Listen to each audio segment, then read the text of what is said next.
Morning guys, हाजिर है एक और शानदार नए व्लॉग के साथ। और आज का व्लॉग कंटिन्यू करते हैं गाइस। आज देख रहे हैं काफ़ी ज़्यादा धूप निकल रही, मौसम धीरे धीरे कहीं ना कहीं सही होता जा रहा। और फाइनली लॉ डिपार्टमेंट पहुंच चुके हैं, चलते हैं क्लास। आज फिर जो है CBCS की क्लास लॉक है। इतनी ज़्यादा सुबह हो चुकी है लेकिन क्लास लॉक है और ना बच्चे हैं ना टीचर्स हैं। 9:30 से 10:30 वाली क्लास भाई साहब यही हाल रहता है CBCS की क्लास का, ना टीचर ना बच्चा। चलो भाई क्या ही करेंगे, हम ही आ जाते हैं फर्जी के।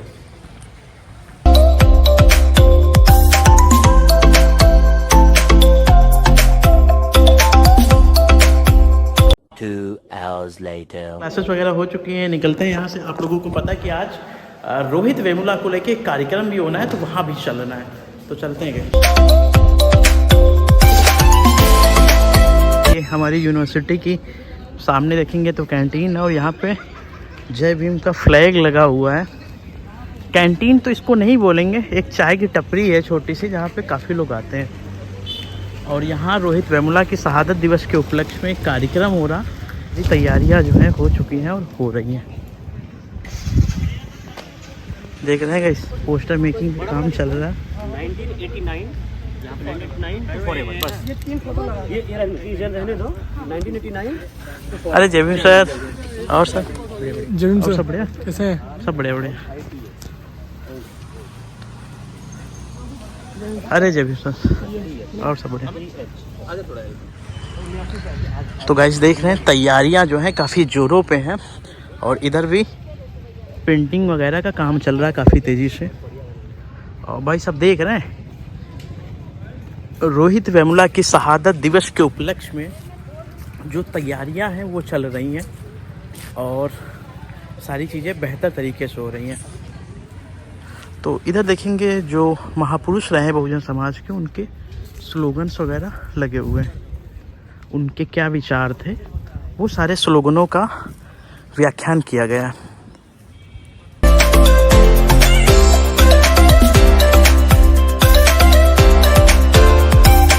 यूनिवर्सिटी का बापसा एक संगठन है जो इस कार्यक्रम को ऑर्गेनाइज करा रहा है। और इन सारे पोस्टरों में से एक पोस्टर काफ़ी खास नज़र आया। ये देखिए, आज़ादी।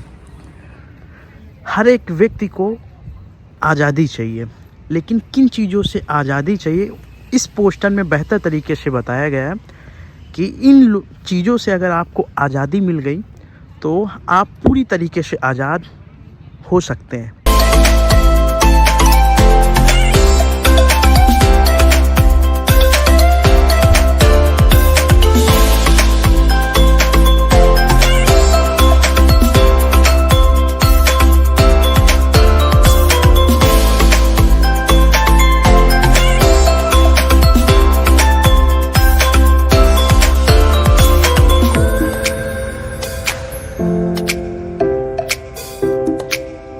शुरुआत करने से पहले हमारे साथ हमारे एक साथी उपस्थित हैं, साथी रोहन जी, जो अपनी एक कविता हम सबके सामने प्रस्तुत करना चाहते हैं।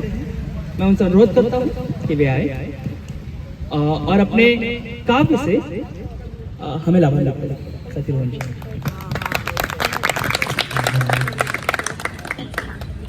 हेलो, कैसे हैं सभी? तुम्हें हालात तालीम का अंदाजा नहीं है, तुम वही पढ़ते हो जो तुम्हें पढ़ाते हैं। हम तो शागिर्द अद्याप हैं मुर्शिद, 2 रेखाओं के बीच की खाली जगह भी पढ़ लेते हैं। यहाँ पर उपस्थित सभी को प्रणाम। सबसे पहले रोहित जी को नमन और श्रद्धांजलि। हम सभी आज यहाँ पर एकत्रित हुए हैं, ये इस चीज का प्रमाण है कि हम जिंदा हैं। जिंदा होना सिर्फ सांस लेना नहीं होता, गलत के खिलाफ बोलना, हक की लड़ाई लड़ना, जो सही है सही कहना, जो गलत है गलत कहना, और सबसे जरूरी सवाल करना, ये आपके जिंदा होने का प्रमाण है। हिंदी जगत में एक बहुत ही अच्छे कवि हैं उदय प्रकाश जी। वो कहते हैं कि जब आदमी मर जाता है तो वह कुछ नहीं सोचता, जब आदमी मर जाता है तो वह कुछ नहीं बोलता। कुछ नहीं सोचने, कुछ नहीं बोलने पे आदमी मर जाता है। आपका जवाब देना जरूरी नहीं है, लेकिन सवाल करना बहुत जरूरी है, क्योंकि जब हम सवाल करते हैं तो अपना दिमाग प्रयोग करते हैं, सोचते हैं, और जब हम ऐसा करते हैं तो यही आपकी व्यवस्था, यही आपका तंत्र, यही आपकी सरकारें आपके सिर पे लाठी मारती है ताकि आपका कपार फूट जाए, आप सोचना बंद कर दे, सवाल करना बंद कर दे। ऐसा ही कुछ हुआ था आज के दिन हैदराबाद विश्वविद्यालय में रोहित के साथ। उनकी फेलोशिप को बंद कर देना, मारपीट करना, कानून की धाराएं लगाना, जेल, हॉस्टल से निकाल देना, निष्कासित कर देना, सड़क पे मजबूरी पे सोने को मजबूर करना, ये सब वो लाठियां थी जो उनके जीवन रूपी सिर पे मारी जा रही थी। अंत में हताश होकर के सद्गति को प्राप्त किया। लेकिन कहते कि जो महान होता है वो मरता नहीं, अमर होता है। एक आपने सुना होगा सुकरात का नाम, उनके विषय में कहा जाता है कि उस प्याले में जहर था ही नहीं, वरना वो कब का मर गया होता। गांधी जी के विषय में भी कहा जाता है उस पिस्टल में गोली थी ही नहीं, वरना गांधी कब के मर गए होते। मैं कहना चाहता हूं उस साइनाइड में जहर था ही नहीं, वरना रोहित कब का मर गया होता। रोहित आज भी जिंदा है, मुझ में भी जिंदा है, आप में भी जिंदा है। हमारे साथ डॉक्टर रविकांत जी साथ में हमारे, तो हम चाहते हैं कि एक बार माल्यार्पण हो जाए और उसके बाद अपना स्थान ग्रहण करें सभी लोग।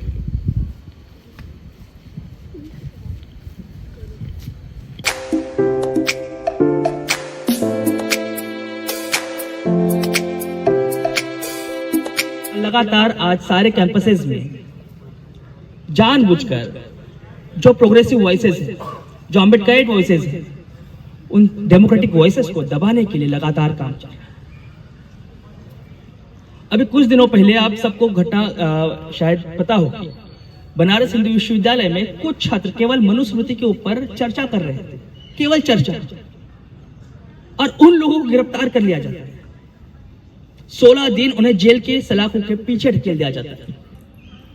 कोई नियम नहीं है महिलाओं को शाम के बाद अरेस्ट करने का, लेकिन इसके बावजूद रात को 10 बजे पुलिस उनको पुलिस थाने में लेकर गई। पूरा एक दिन रखने के बाद उन्हें बाद में जेल में डाला जाता है। 25 दिसंबर की रात को उन्हें अरेस्ट किया जाता है, 10 बजे डिटेन किया जाता है और थाने में रखा जाता है, और दूसरे दिन 26 दिसंबर को शाम को उन्हें जेल भेजा जाता है। लगातार प्रताड़ित किया जाता है। हमारे विश्वविद्यालय में भी ऐसी एक घटना घटित हुई है। हम उस दंश को अभी भी झेल रहे हैं। हमारे संगठन के 4 सदस्यों को, जिनमें साथी अश्विनी थे, साथी आलोक थे, साथी राहुल और साथी विकास, इन साथियों को केवल डॉक्टर बाबा साहेब अंबेडकर की जयंती मनाने के लिए सस्पेंड कर दिया जाता है। आप सोच सकते हैं, डॉक्टर बाबा साहेब अंबेडकर यूनिवर्सिटी के अंदर यह घटना हो, जिसका एक उद्देश्य है। जब हम बाबा साहेब भीमराव अंबेडकर यूनिवर्सिटी का एक्ट पढ़ेंगे तो हमें समझ में आएगा कि बीबीयू एक्ट में लिखित है कि यूनिवर्सिटी का उद्देश्य होगा अंबेडकराइट थॉट्स को और प्रोग्रेसिव थॉट्स को बढ़ावा देने का। लेकिन जब उसी बाबा साहेब अंबेडकर की जयंती मनाने के लिए कुछ छात्र एकजुट होते हैं, एक समता मार्च निकालने के लिए एकजुट होते हैं, तो उन्हें पहले डंडों से पिटवाया जाता है और उसके बाद सस्पेंड कर दिया जाता है।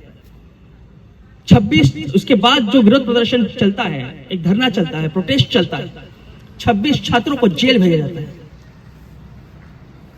और ये हमारे विश्वविद्यालय कैंपस में हो रहा है। जो लड़ाई रोहित वेमुला की लड़ाई थी वो वहां पर खत्म नहीं हुई, वो अभी भी अनवरत चल रही है। आज हर जगह पर भारत में ब्राह्मणवादी हिंदुत्व फासीवाद अपना जोर पकड़ता जा रहा है। ये जो स्ट्रक्चर है इस देश का, वो लगातार आदिवासियों, दलितों, मजदूरों, महिलाओं और तमाम अन्य ऑप्रेस सेक्शंस के विरोध में लगातार दमन करता जा रहा है। जो अर्ध सामंती अर्ध औपनिवेशिक व्यवस्था इस देश में हम देखते हैं, वो इस फासीवाद की जड़ है। यहां का सामंतवाद केवल सामंतवाद के तौर पर हम नहीं देखते, ये ब्राह्मणिकल फ्यूडलिज्म है। हमें इस बात को समझना होगा। और इसीलिए जो आज का हमने कार्यक्रम रखा है, जिसमें हमारा विषय है उच्च शिक्षा में वंचित समाज से आने वाले छात्रों की सांस्थानिक हत्याओं पर चर्चा। कई सारी हत्याएं हुई नहीं है, लेकिन उसका उद्देश्य वही रहा है, सांस्थानिक हत्याओं का। और सांस्थानिक हत्याएं केवल विश्वविद्यालय परिसरों में नहीं हो रही है, ये आज के दौर में इंडियन स्टेट के तमाम इंस्टीट्यूशंस के अंदर हो रही है, तमाम इंस्टीट्यूशंस के अंदर। महाराष्ट्र में अभी कुछ दिनों पहले एक दलित छात्र नेता के ऊपर, जो LLB फर्स्ट ईयर का स्टूडेंट था, उसको अरेस्ट करने के बाद थाने में इतना बेरहमी से टॉर्चर करते हुए पिटा गया कि उनकी मृत्यु हो गई। आज मतलब लगभग महीना भर पहले की बात है, आज के दौर में भी ये कंटिन्यूस चल रहा है। जेएनयू से नजीब को गायब कर दिया गया, बिल्कुल। और आज तक पुलिस और पूरी व्यवस्था इस बात को खोज नहीं पा रही कि नजीब कहां चले गए। स्टैन स्वामी जो झारखंड के पत्थलगड़ी आंदोलन के नेता थे, उन्हें जेल में केवल एक स्ट्रॉ की डिमांड उन्होंने की थी, और स्ट्रॉ के लिए उन्हें हाईकोर्ट का दरवाजा खटखटाना पड़ता है। उमर खालिद को लगभग 4.5 सालों से जेल में बंद करके रखा गया है। अभी कुछ दिनों पहले तमाम जगहों पर, अलग अलग जगहों पर पत्रकारों, जैसे मुकेश चंद्राकर की अगर हम बात करें, मुकेश चंद्राकर के ऊपर उनकी हत्या कर दी गई। सोच सकते हैं, उनकी निर्मम हत्या कर दी और सेप्टिक टैंक के अंदर उन्हें क्या कहते हैं उसे, दबा दिया गया। पूरा का पूरा प्लान था, आप समझ सकते हैं। कुछ दिनों पहले इलाहाबाद से ऐसी एक स्वतंत्र पत्रकार को गिरफ्तार किया गया, और वो भी गलत तरीके से। मनीष आजाद नाम है उनका।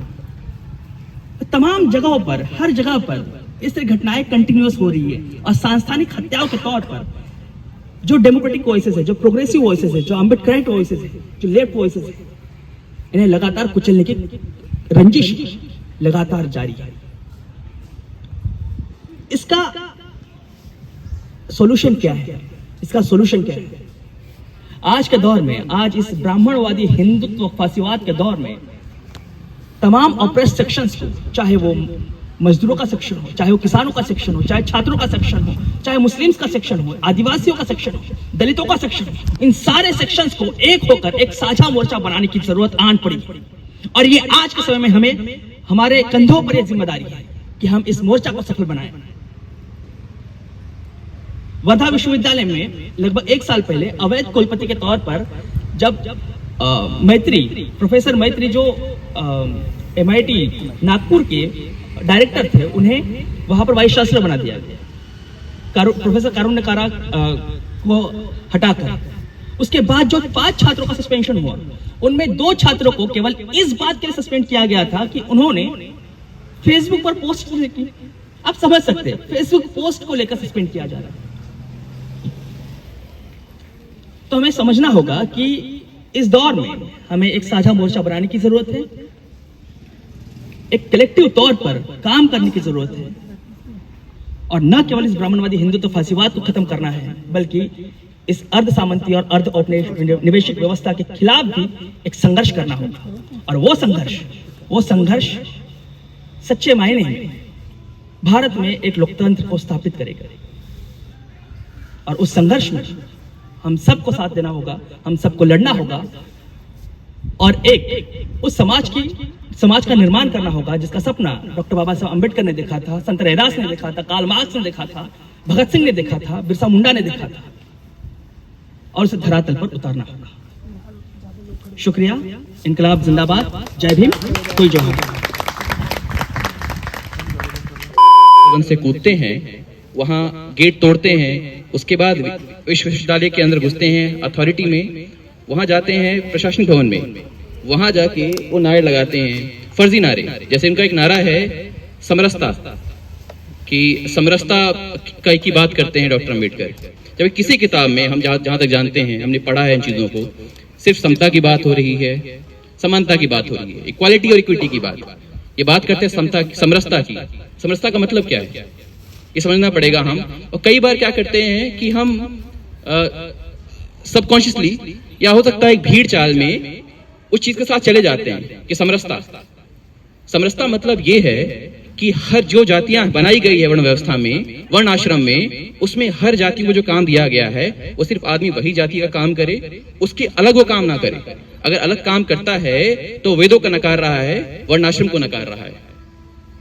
और कई बार हम भी उस चीज को समझ नहीं पाते हैं और नारे लगा देते हैं कि समरसता। तो जरूरी है आज के टाइम में हमें समझना कि शब्दों का खेल क्या है, क्योंकि कोई भी मूवमेंट या कोई भी अगर आप इक्वालिटी सोसाइटी की बात करते हैं तो वहां पर जरूरी है शब्दों का पकड़ना। जब उनसे पूछते हैं हम कि समरसता का मतलब क्या है या समरसता कहाँ लिखा गया है, तो वो बगले छाटने लगते हैं। उनका ये है कि नहीं पता। फिर बात चलती है, उनके द्वारा बात चलती है कि ब्राह्मणवाद का शब्द का इस्तेमाल करना, इसका मतलब सिर्फ एक जाति का विरोध करना है, ब्राह्मणों का विरोध करना। और सच बात तो ये है कि बच्चों में, अगर बच्चा कहना ठीक नहीं है, अगर ये भीड़ ये काम कर रही है जो, तो समझ में आता भी है। पर कुछ प्रोफेसर्स वो लिखते हैं कि यहाँ के छात्र जो आतंकवादी लिखते हैं उनको, छात्रों को, वो कहते हैं वो छात्र आतंकवादी है जिसने ब्राह्मणवाद कह के, ब्राह्मणवाद का विरोध करके ब्राह्मणों को गाली दिया है। ये सब समझ में नहीं आता है, क्लास में वही बात करते हैं वो।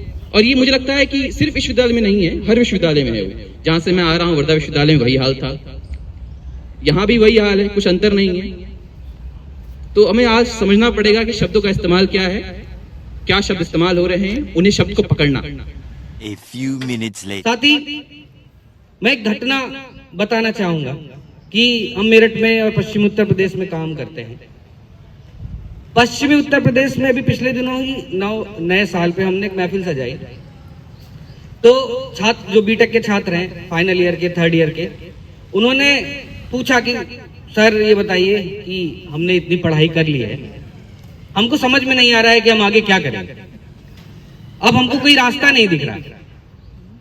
तो एक साथी हैं, पुराने साथी, उन्होंने उनसे यही बात बोला कि साथी कुछ भी करना, बस सुसाइड नहीं करना। और वो इसलिए बोला कि पिछले 6 महीने में 12 से 15 नौजवान लड़के एक 3 किलोमीटर स्क्वायर में जो कॉलेजेस हैं वहां पे उन्होंने सुसाइड किया, और सब नौजवान लड़के। और कॉलेज प्रशासन सिर्फ ये बात बोला, अलग अलग कॉलेजेस में, सारे प्राइवेट कॉलेज। क्यों किया? आप सब जानते हैं कि बिहार से जो छात्र छात्राएं आ रहे हैं वो क्रेडिट कार्ड पे आ रहे हैं प्राइवेट कॉलेजेस में, इंजीनियरिंग करने, मेडिकल करने या किसी भी तरह का कोर्स करने।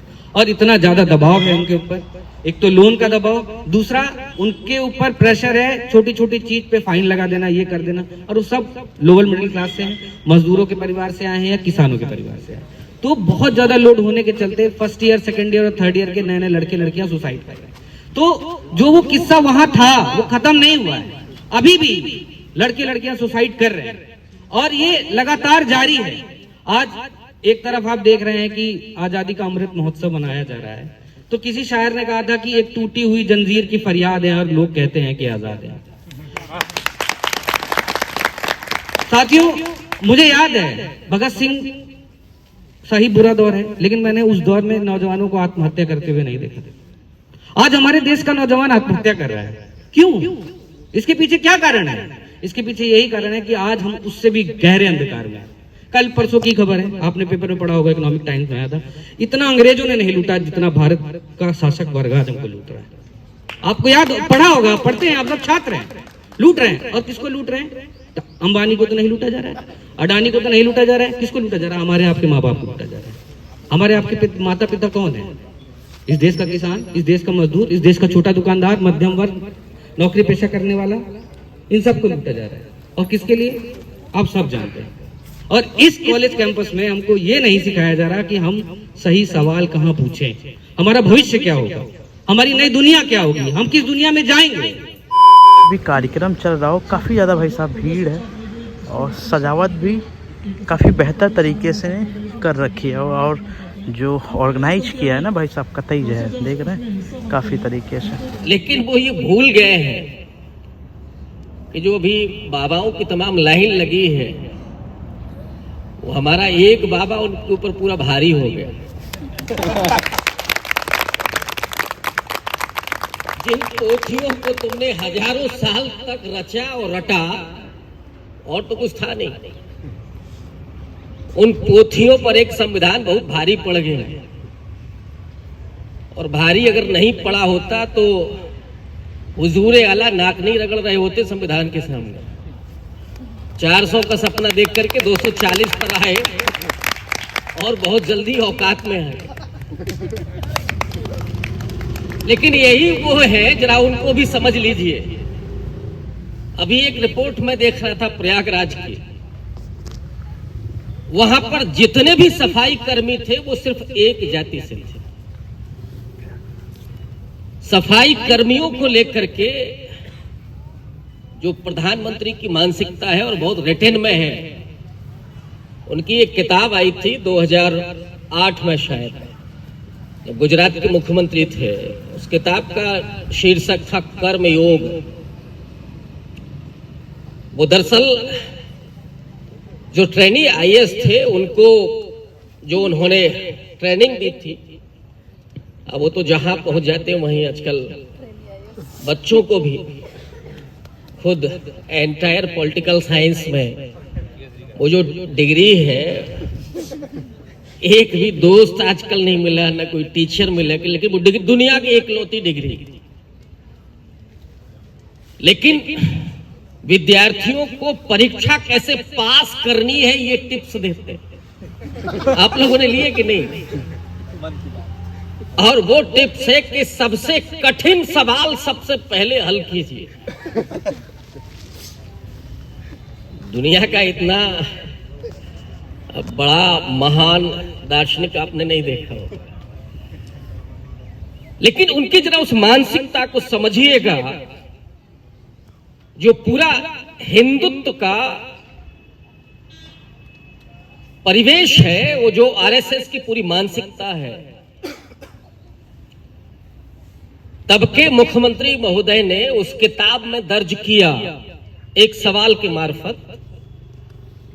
उन्होंने कहा कि ये जो सफाई कर्मी हैं, हजारों साल से मल ढो रहे हैं, क्या उनकी कोई मजबूरी है?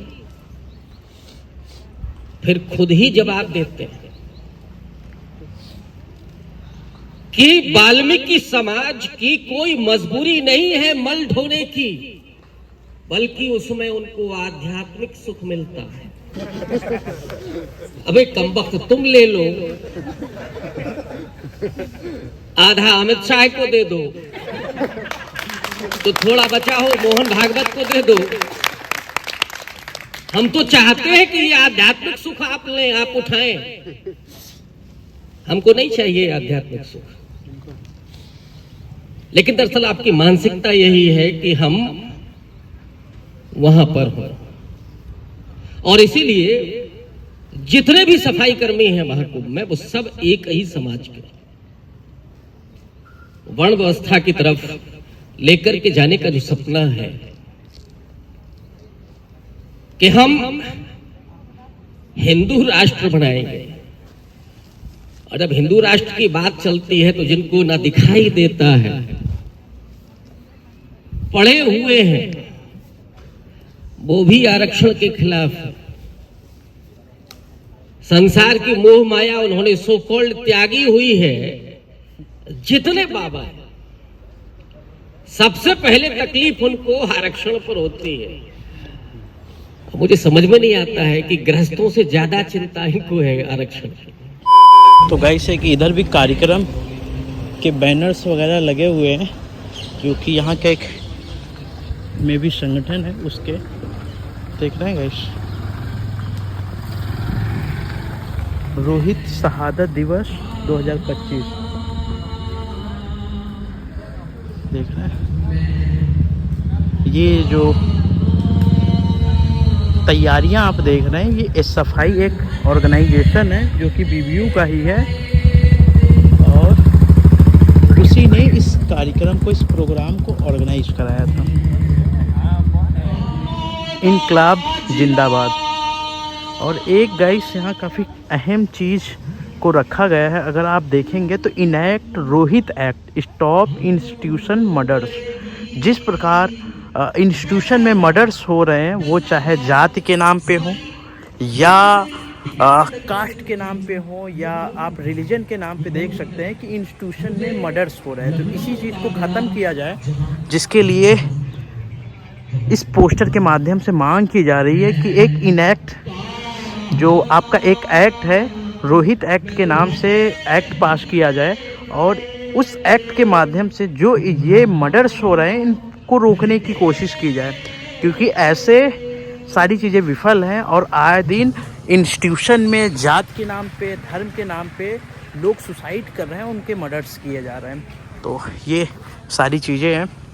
और भी देखते हैं, इंडिपेंडेंट डेमोक्रेसी सोशलिज्म।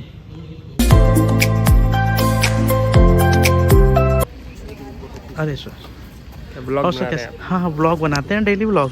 अच्छा हाँ, ब्लॉग बना। देखा है क्या कहीं? हाँ और क्या। अच्छा। यूनिवर्सिटी में ब्लॉग बना रहे हो, हम लोग देखेंगे नहीं। अरे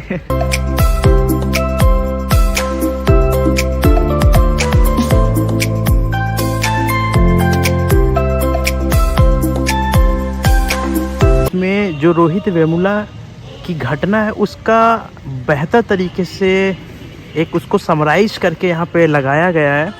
आप देख सकते हैं कि जो रोहित वेमुला फेलोशिप को लेके कैसे क्या घटना हुई, वो सारा इस पे जिक्र किया गया, तो आप देख सकते हैं।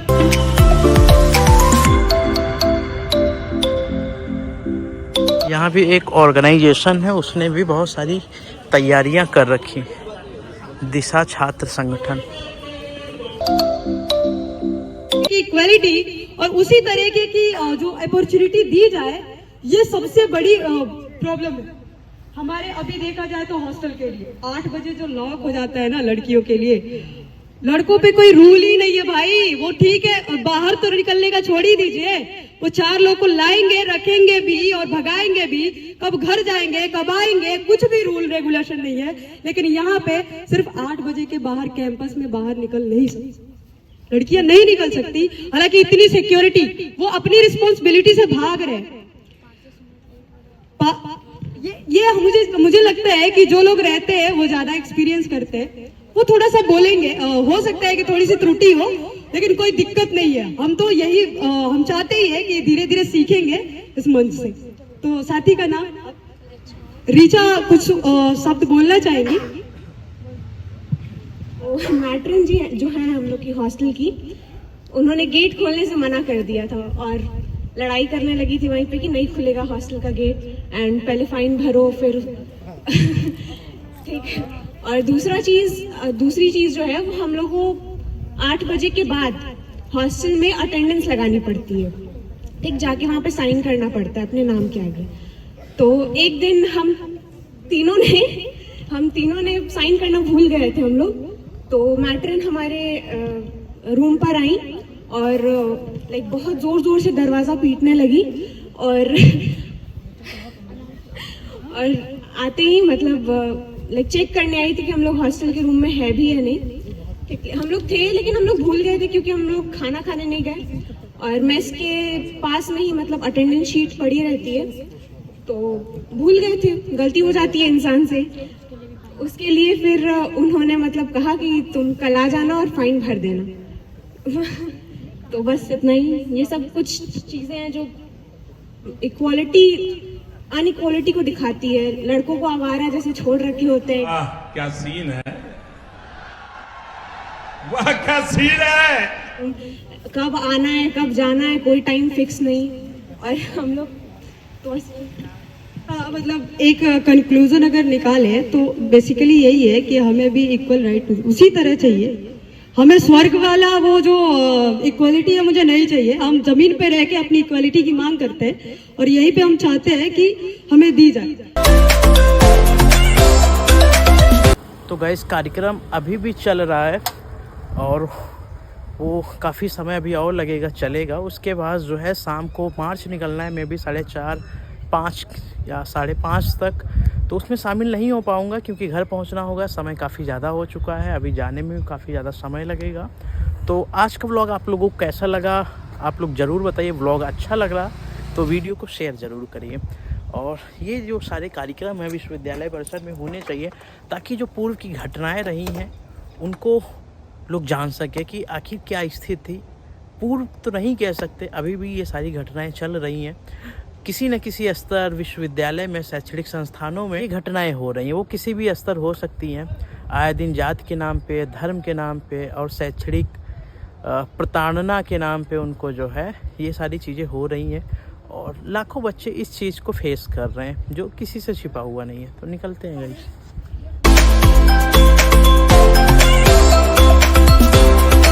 ज़्यादा ठंड है और सारे कार्यक्रम के बाद आ चुके हैं अलाउताफ में। तो आज का व्लॉग बस यहीं ख़त्म करते हैं। मिलते हैं कल किसी नए व्लॉग के साथ। Take care, bye bye.